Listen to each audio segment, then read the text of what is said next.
Okay, so this is from section 2.2 in the Red Stewart calculus, and my pen's not working. All right, so the question says, at what point on the parabola y equals 3x squared is the slope of the tangent line equal to 24? Now, you don't need to sketch this. You don't need to graph the parabola.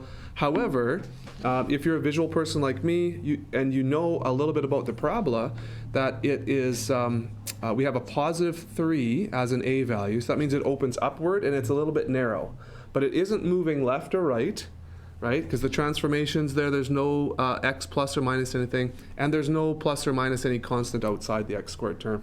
So we're not moving left, right, or up or down. So we have a graph that is a parabola that is a little bit narrow, but it has a vertex on the origin there, okay? So that's great. Now, the slope of the tangent line is equal to 24. So if you remember, tangent lines are the lines that just brush by and touch the parabola just at one spot, right? So here's where we have a 0 parabola right along the x-axis, a 0 slope, sorry, for the tangent line. This is a largely negative slope, and somewhere up here would be a largely positive tangent line slope, okay? So the m is very high. The slope is very high over here. So what we need to do is we need to connect the fact that the derivative of the function, okay, the expression of the derivative is the expression for the slope. And if we want to find the exact slope, we would plug an x value into the derivative to calculate the slope. But what happens if we have the slope and we need to work backwards and calculate the x value? And that's what this question's about.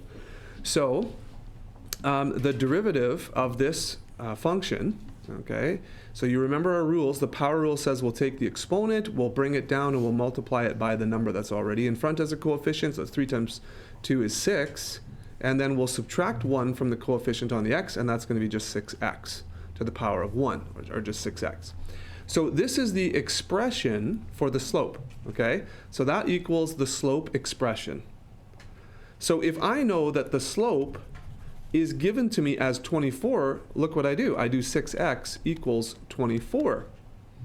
And now I can solve for x, and that will give me the x value on the x-axis that will yield a slope of the tangent line of 24. So I simply divide by 6 both sides, and I get x equals 4.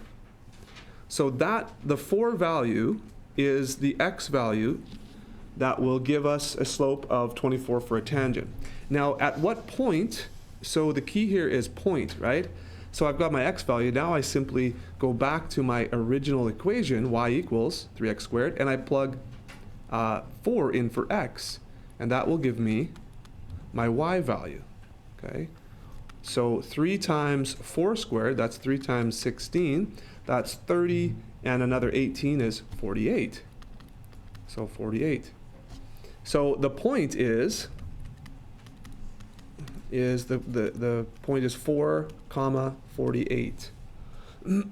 Now, let's check that. We can go back and check our math, or if you have a graphing calculator or graphing technology, what you could do is graph the original parabola, and then you could graph a line that has a slope of 24 and see if it actually would match up with, you know, that point of 448.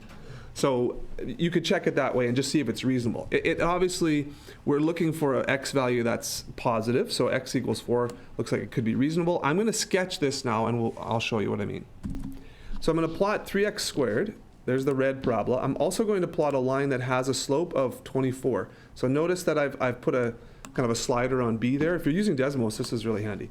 So what you want to do is you want to try to, you might have to adjust your settings a bit. So I'm going to make the y-axis, I'm going to make the positive value of the y-axis be like 60 or something, because I know that I have 448, right? I'm going to make the x-axis go from, let's see, -3 maybe to just 8. So I'm going to spread that out a little bit. Okay. So 448 is right here. Okay, so if it's going to be tough for me. There we go, 448, that's 448. Now, look at that blue line. You see that blue line? That looks like, if we move that blue line a little bit, I'm going to move it down. I'm going to move it, you know, put the b value down a bit. Oops, I'm going to have to make this b value to like negative, I'm going to go like -40 or something. Oh boy, it's going to have to be more negative than that. Let's see, negative 66 maybe, let's say. Oh boy. Okay, so look at this, how I'm sliding it over. I'm sliding it over, and it looks pretty good. I won't be able to get it exactly, but notice here's 448, right? And this is looks like to be a tangent to that point, roughly, okay? So I don't have it exactly, but if I moved it just ever so slightly, that looks, there we go. That looks pretty good, doesn't it? So 4 and 48. There's a tangent line that has a slope of 24, and it looks like it's perfect for the point 448. Does that make sense? Okay, so that's how you can check that. If you're a little uncomfortable, I mean, you can just go and do your math again, but you can also graph it and just see if it's reasonable like we did there. So there you go. There's our point 448, and that looks like a perfect tangent line. Okay? And so does that answer your questions about number 7? Okay, excellent.